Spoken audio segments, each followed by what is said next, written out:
Every morning, Mason stood alone at the end of his driveway, backpack on, eyes down, lips trembling.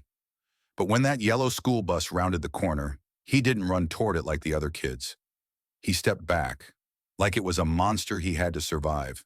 His mom thought he was just being shy, until one morning, she noticed the bruise beneath his collar.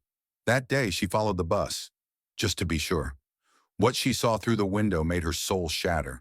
By sundown, the whole town had seen the footage, and what that camera revealed would change everything. Mason Carter was just 8, a quiet boy who once adored school. He'd bounce around the living room rehearsing spelling words, showing off drawings of dinosaurs and spaceships.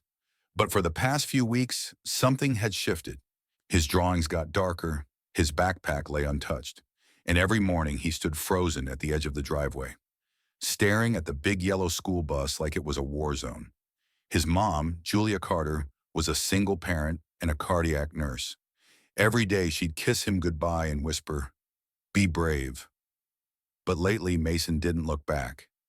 He'd just climb onto the bus slowly, almost mechanically, clutching the straps of his backpack as if it were his only shield.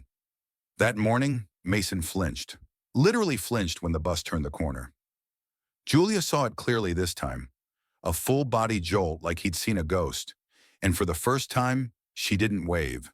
She just watched. That's when she noticed it, a purple mark peeking from under his collar. "Mason?"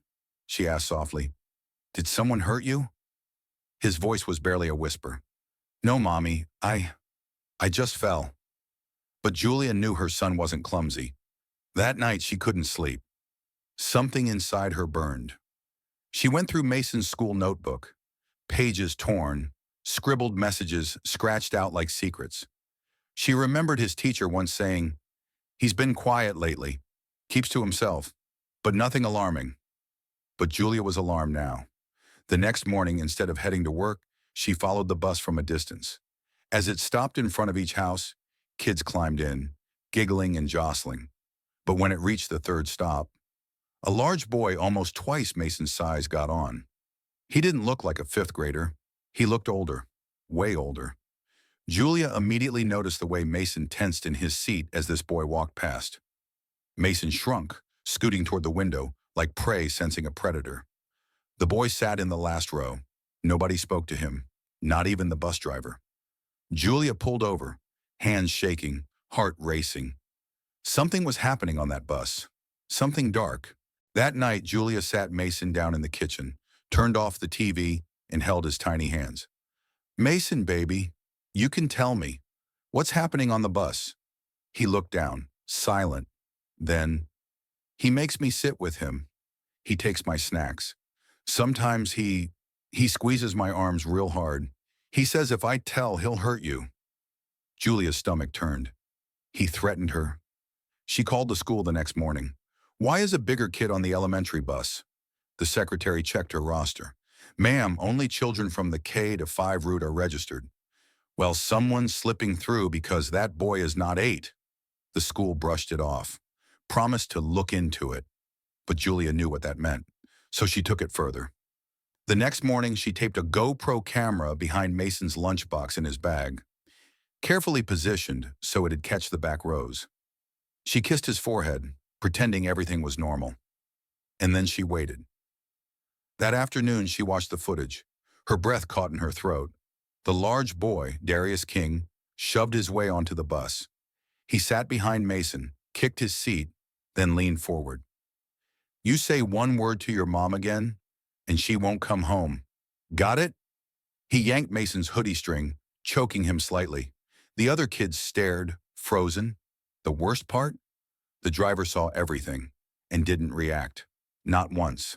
Julia's vision blurred with tears and fury. She stormed to the school with the footage. Principal Walker's face turned white. "This boy, he's not even supposed to be on our property. He was expelled last year for assault." Then how was he back on the bus? The truth? Chilling. Darius had been sneaking in through a broken gate near a construction zone. The driver knew and said nothing. Scared of retaliation. But this wasn't negligence anymore. This was collusion. Julia had had enough. She filed a police report. She didn't stop there. She uploaded the footage online.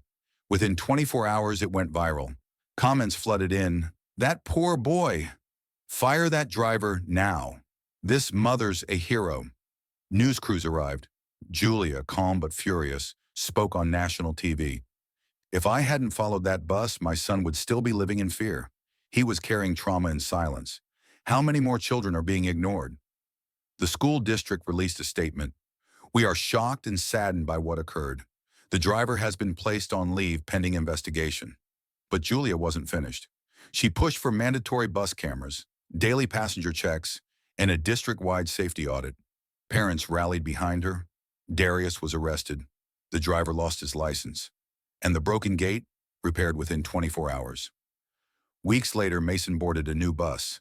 This time, he smiled. Julia waved as he left, heart finally at peace. He turned back and shouted, "I love you, Mom. Thank you for being brave for me." She whispered back through tears, "No, baby. You were the brave one."